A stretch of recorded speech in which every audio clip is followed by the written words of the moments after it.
How to solder pins to a Pico.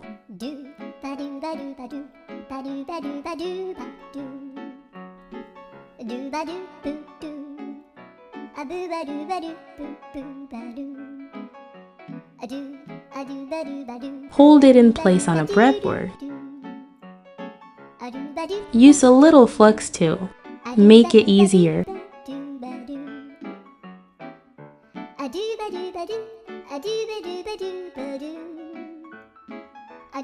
Magnifying glass comes in handy.